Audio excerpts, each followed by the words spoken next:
tweja twakampingaho tukusima wetu RDC akatulinda kuruga twayisire tutukaterwa gahunda rabo minister n'abarugura mu state tubona habwenjara n'abantu baitu kufa n'abana baitu butagenda amasomero baitu tutukatungaga kutocera ingo kwabere he nyuma gusa yo muntu wena ayakongere kuterwa baitu twasigara mu buzima bwo kubona honorable minister abana baitu kuruga twabingirwe tugatunga service gwenda amasomero nk'abandi abakazi baitu babona boine mu kuzara bazarira imihanda bazarire mu bisaka kandi abana bamu bafuire na hataho twakazika abantu bayingaho abandi tutunga tuburaho kuzika nitusaba abanywani abenganda nibo batuyambe kutunga hiturazika abantu abafuire honorable minister nitusaba emberezi turimo zo kubona bono kutwine hano tukusaba government ehulirize directive ya muzeyi abantu itakari yituriroho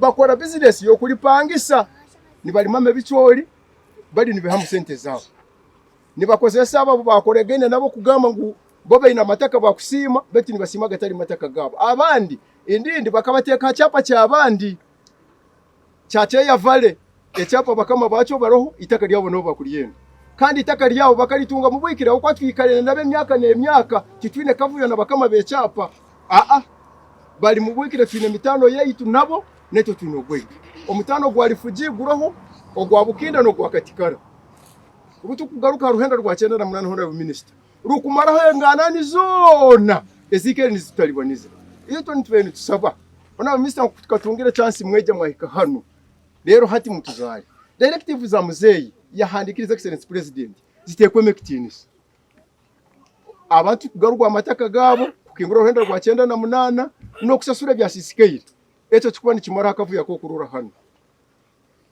obutasisa akaire kansera hono ale mukasara amabara nibo amabara gange Sanyu James chairperson LC2 Kasonga Paris mwebale muno batangirire hono minister turasemererwa nabaganya bayizire mutugarukire mwebale muno amabara gange ndi tumwesije ni story nye publicity secretary wa NRM habwa chikubenu kandi ni district councilor habwa Changwali A honorable minister ni secretary wa production natural resources chikubere ko government kandi ni muntu omu ababingiru haitaka eryo itaka lino litukugambaho government ya Uganda ekasaba obukama bwa bunyoro 19 nkaga na mukaga batekeho abasuhuki babatekaho kuruga 19 na mukaga kwike 2013 na mbere abakozi mu office ya prime minister bayegombera itaka lyaitu habwe kizibu cha magita gayizire buri muntu nayenda strategically agende hamagitaho ita turi ha oil wars so bafuna interest eza itaka lyaitu nkaga na mukaga 2013 tukatari kizibu batu habwe kizibu cha magita bayena buri muntu abe hayina magita batandika orukwe olwo kutubinga obu bagambira kutubinga tukahondekera bihandiko honorable minister nko kwa kugambire government buyafunira itaka linu eta surveying itaka linu chonka chienda nena abasuhuki abanyarwanda babayiremu abatusi bagenzere 98 government etakareseremu abasuhuki ababakonga abalimu yagamba we need to first survey this land obukama bwa bunyoro kitala buka 50 km square miles zonka bapima itaka eli abataka balitekawa babukinda na bakatikala na settlement UNHCR niyo ya sponsoringire survey Makerere University technology of faculty of technology consultants abamwetaga nasani batunji abayire head of that faculty ya surveying and mapping yaija honorable minister ya surveying kurungi still twaikara mu businge kwika 2013 na mbere batandika kutalibaniza obu twafunire kizibe echo twagenda Kampala omu mapping and survey batu copies za documents biona biroho ploti buroka namba bukinda plot broker katikara plot broker twena baitu bayenda nguba bayeho map ejo bakuriyetinga map endi eyo bayesere resurvey and subdivision aho niyo baleteire UPDF etabaire pate in 98 survey baje 12 square miles nike bayambe kutera kusisango omuntu wena akubalemesa kugura binga itaka bakwata settlement bagi ya 52 square mile itaka lyabaire riri 50 square mile bafuna 52 settlement kandi OPM yagabiraho UPDF 12 square mile zaba 64 square mile. Honorable Minister, itaka lizara after some time owoina ikai 10 lizara ikai 12. Honorable Minister went in court. Twafuna court order by Justice Byabakama atakagira mu Electoral Commission yasaba habeho kukingura empenda. OPM kabaroho Attorney General bakabaroho twagenda ha ground instead bakankwata n'abantu abasurveyor batuvuga batugale nyuma up to now 98 boundaries by directive by orders of court tukakingwaga mitano 2016 twamitinga President Kisozi twamusobora kurungi yahandika nagamba nyetegereize birugire mu wanayinchi aizara for director has here under Prime Minister by then was Dr. Ruhakana Rugunda abantu abo mubagale mu mataka gabo soonest. 2, they should be compensated by the officials of the Prime Minister abakozere bintu. 3, sort out those individuals in the office of the Prime Minister, punish them. Because His Excellency akaha directive ya mani bachumbo omutwe how to dodge the punishment and the directives. Up to now, we are still suffering. Tubeni tusaba, Honorable Minister, mutu yambe court order ebarua ya presidenti na parliament tukajayo yaragira tugaruke mu mataka gaitu baite emihanda yona ekafa. Saa zino tukubona abona itaka lyaitu bakulipangisa outwabanye ni batubinga hatabehe chapa. Saa zino hariho ebyapa. Take an example, Festus Akunobere akafuna square mile nizo ziti yakavinga around 7 villages. Kavule A, Kavule B, Maratatu, Ngushe, Bone ya Twari. Na hanta handi tukuhura individuals in the office of the Prime Minister baina interest zo kusurveyinga itaka lyabo bakali owning. Apparently bakupangisa ni balime ebichori chonka tukubona abona muno mbaye ni nsaba Honorable Minister oyambira abantu bayingi kandi tukuhuriye tukurora na TV na kuno chikubo kayamba bamusajja mukuru kandi mukama kuho mugisa naidwe tuyambe twabona muno mwebale muno amanya tudiga muno amabaramba tumwetuje ne story district councilor owachangwali kandi secretary wa production natural resources kandi yabingirwa bukinda mwebale muno DC na protocol yona na bataka ninyowe Christopher Nkalu district speaker wa Chikube itwenka district council tukatunga kwetombo itu twakora resolution yaitu tukentunga commissions nyingi nizija okure ensonga za batakabana okubona abona kwabo baitu commission ezo nizigenda nizireporting ebintu bitayikire obayija hano nibaro kwetombo itakwa abantu bano nibagenda ground nibarura mazima tima hivi ya compromised rondiki kwaha nibagarura kuandika report ma President Museveni estahikire zina mu bichukuli. So nkakanso twakwa resolution okwetombo itakwa abantu bano nitusaba President Yoweri Kaguta Museveni 1 aije ayehikire ombata kabano ayerole hamaiso amazima na mbere galino kulabona kwabo.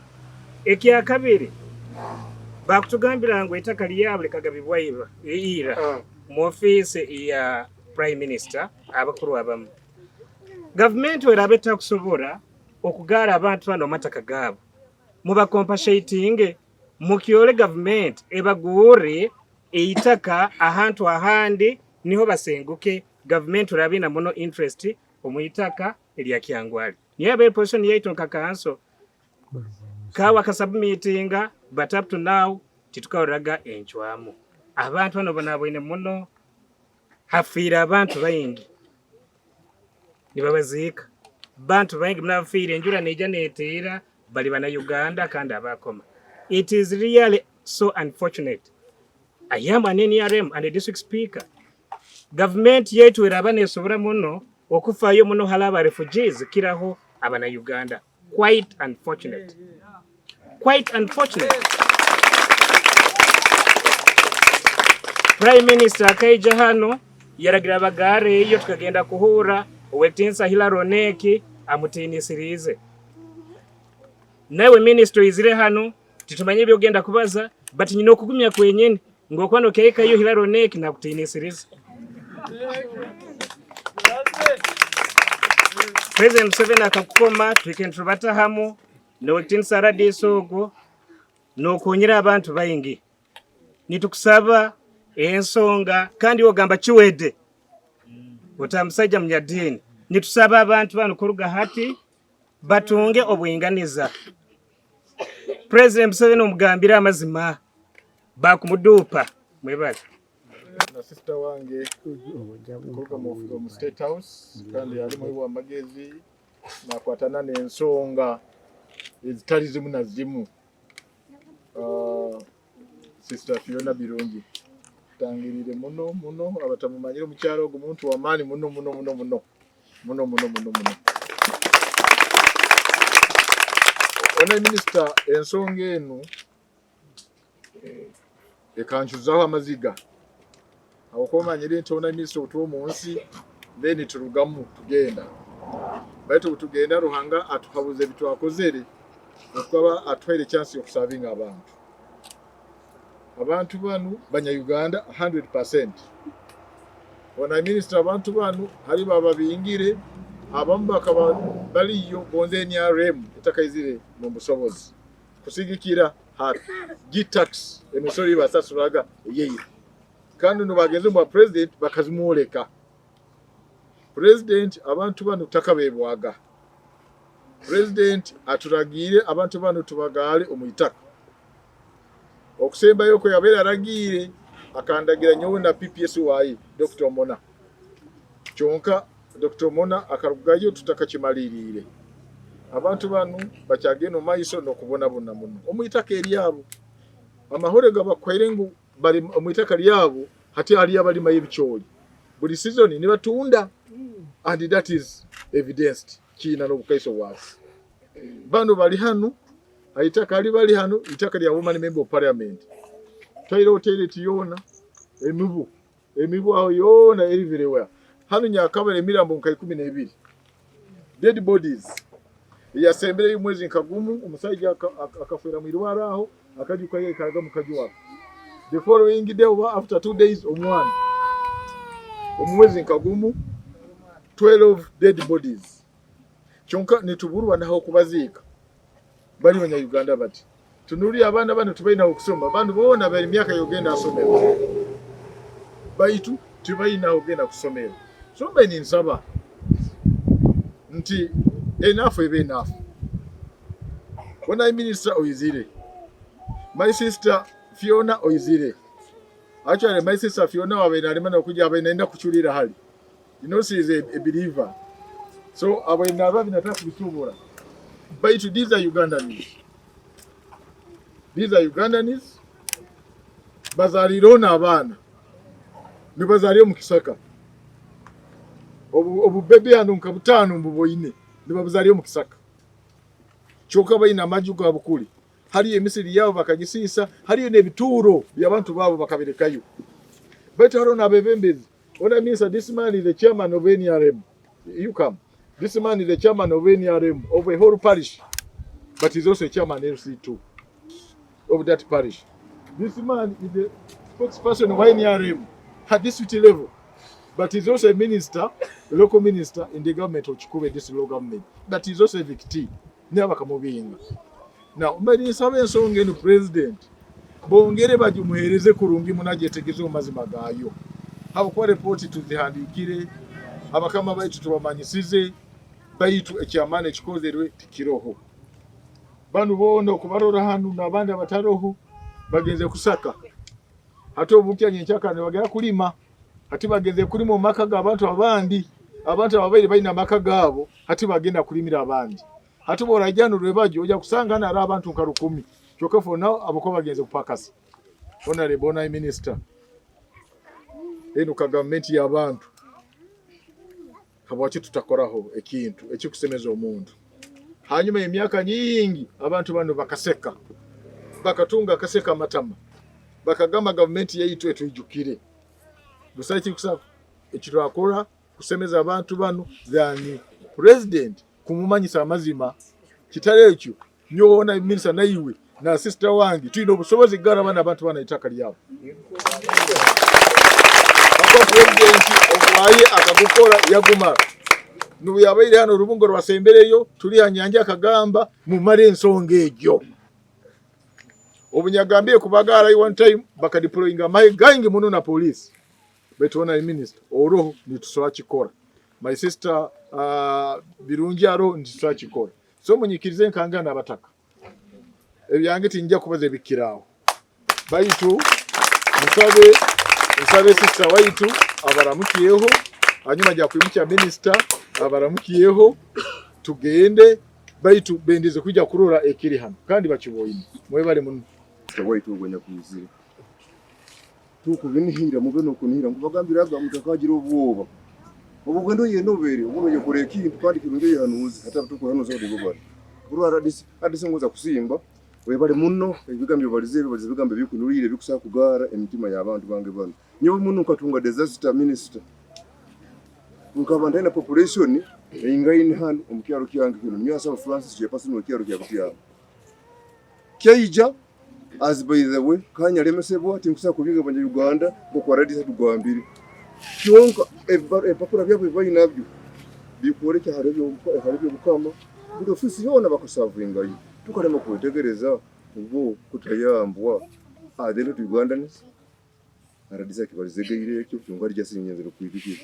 nyonko gamba kuyikara nabo nyikaire nabo hano twakazi kayimitumba kwenda butyamba kandi rifuka irimbo byo kuzika mu abantu abafuire buri dakika namukamwita kera lino akatuyamba bujamba yagamba kabe n'abantu bange bano nanyunya huransemeriro because uko joining by the way if your neighbor's house is on fire next is yours ekinkimanyi nyonya yekaguza ekihira abantu bano bukinda kyabaletana ubunda ntakena nyonya nikimpikyo ati habo wakintu yetegereze kare kintu yeke so tukusaba bujambi kuruga mu ofisi yawe arisi ko kagambire kubagarura cyonko businge hatarasirwe umuntu wena hano mundu atateirwe muyigo kandi engeso zibayinazo ebiragiro byekyaro kyange arisi ngoza kukusimu kaba kuntulinga kururuka baza bikana nabo kizirafundiyo hajyemo ibintu ebindi mu ruhanga tipakanagira musango gona mu kyaro kyange mundu kandi tibali no bantu bonka bandi bageze mfiri nko kugambire bagire gukora ibintu baborekeze ibindi papura byabo babibasavinga byona biri hayiguru ku offices nkusabire ubundi abani nsaba ruhanga nkibara lyangasa ni impulirizibwa bibe implemented by your office minister. I'm expecting much from your office so nebigambo bikebyo